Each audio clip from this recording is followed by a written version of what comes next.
Genesis 31. Now Jacob heard the words of Laban's sons, saying, Jacob has taken away all that was our father's, and from what was our father's he has acquired all this wealth. And Jacob saw the countenance of Laban, and indeed it was not favorable toward him as before. Then the Lord said to Jacob, Return to the land of your fathers and to your family, and I will be with you. So Jacob sent and called Rachel and Leah to the field, to his flock, and said to them, I see your father's countenance, that it is not favorable toward me as before, but the God of my father has been with me. And you know that with all my might I have served your father. Yet your father has deceived me, and changed my wages 10 times, but God did not allow him to hurt me. If he said thus, the speckled shall be your wages, then all the flocks bore speckled. And if he said thus, the streaked shall be your wages, then all the flocks bore streaked. So God has taken away the livestock of your father, and given them to me. And it happened at the time when the flocks conceived, that I lifted my eyes and saw in a dream, and behold, the rams which leaped upon the flocks were streaked, speckled, and gray-spotted. Then the angel of God spoke to me in a dream, saying, Jacob. And I said, Here I am. And he said, Lift your eyes now and see. All the rams which leap on the flocks are streaked, speckled, and gray-spotted. For I have seen all that Laban is doing to you. I am the God of Bethel, where you anointed the pillar, and where you made a vow to me. Now arise, get out of this land, and return to the land of your family. Then Rachel and Leah answered and said to him, Is there still any portion or inheritance for us in our father's house? Are we not considered strangers by him? For he has sold us, and also completely consumed our money. For all these riches which God has taken from our father are really ours and our children's. Now then, whatever God has said to you, do it. Then Jacob rose and set his sons and his wives on camels, and he carried away all his livestock and all his possessions which he had gained, his acquired livestock which he had gained in Padan Aram, to go to his father Isaac in the land of Canaan. Now Laban had gone to shear his sheep, and Rachel had stolen the household idols that were her father's. And Jacob stole away, unknown to Laban the Syrian, and that he did not tell him that he intended to flee. So he fled with all that he had. He arose and crossed the river and headed toward the mountains of Gilead. And Laban was told on the 3rd day that Jacob had fled. Then he took his brethren with him and pursued him for 7 days' journey, and he overtook him in the mountains of Gilead. But God had come to Laban the Syrian in a dream by night, and said to him, Be careful that you speak to Jacob neither good nor bad. So Laban overtook Jacob. Now Jacob had pitched his tent in the mountains, and Laban with his brethren pitched in the mountains of Gilead. And Laban said to Jacob, What have you done, that you have stolen away unknown to me, and carried away my daughters like captives taken with the sword? Why did you flee away secretly, and steal away from me, and not tell me? For I might have sent you away with joy and songs, with timbrel and harp. And you did not allow me to kiss my sons and my daughters. Now you have done foolishly in doing so. It is in my power to do you harm, but the God of your father spoke to me last night, saying, Be careful that you speak to Jacob neither good nor bad. And now you have surely gone because you greatly long for your father's house. But why did you steal my gods?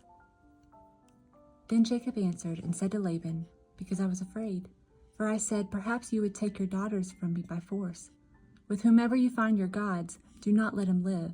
In the presence of our brethren, identify what I have done of yours, and take it with you. For Jacob did not know that Rachel had stolen them. And Laban went into Jacob's tent, into Leah's tent, and into the 2 maids' tents, but he did not find them.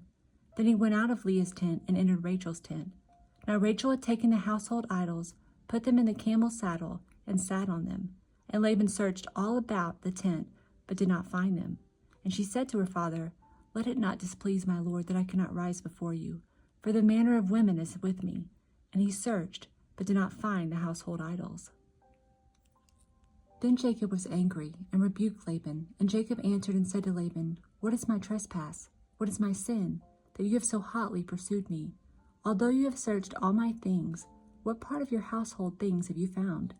Set it here before my brethren and your brethren, that they may judge between us both. These 20 years I have been with you. Your ewes and your female goats have not miscarried their young, and I have not eaten the rams of your flock. That which was torn by beast I did not bring to you. I bore the loss of it. You required it from my hand, whether stolen by day or stolen by night. There I was. In the day the drought consumed me, and the frost by night, and my sleep departed from my eyes. Thus I have been in your house 20 years. I served you 14 years for your 2 daughters, and 6 years for your flock, and you have changed my wages 10 times. Unless the God of my father, the God of Abraham and the fear of Isaac, has been with me, surely now you would have sent me away empty-handed. God has seen my affliction and the labor of my hands, and rebuked you last night. And Laban answered and said to Jacob, These daughters are my daughters, and these children are my children, and this flock is my flock. All that you see is mine. But what can I do this day to these my daughters or to their children whom they have borne? Now therefore come, let us make a covenant, you and I, and let it be a witness between you and me. So Jacob took a stone and set it up as a pillar. Then Jacob said to his brethren, Gather stones. And they took stones and made a heap, and they ate there on the heap. Laban called it Jegar-Sahadutha, but Jacob called it Gilead.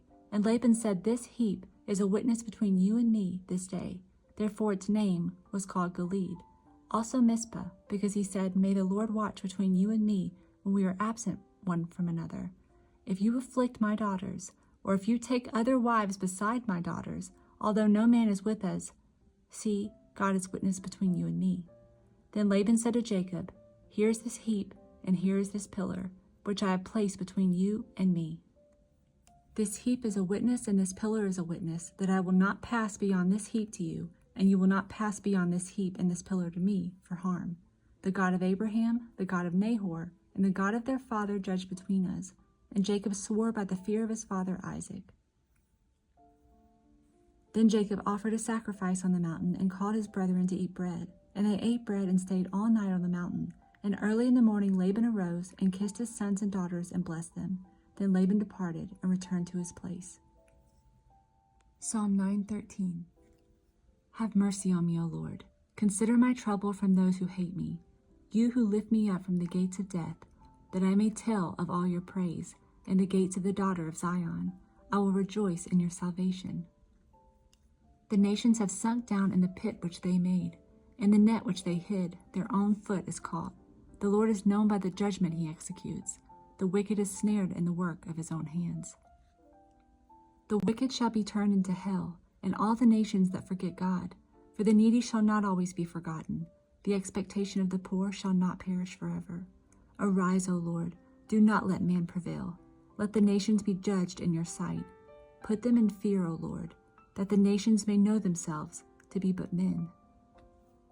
Matthew 12.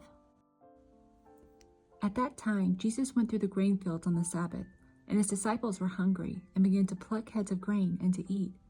And when the Pharisees saw it, they said to him, Look, your disciples are doing what is not lawful to do on the Sabbath. But he said to them, Have you not read what David did when he was hungry, he and those who were with him, how he entered the house of God and ate the showbread, which was not lawful for him to eat, nor for those who were with him, but only for the priests? Or have you not read in the law that on the Sabbath the priests in the temple profane the Sabbath and are blameless? Yet I say to you that in this place there is one greater than the temple.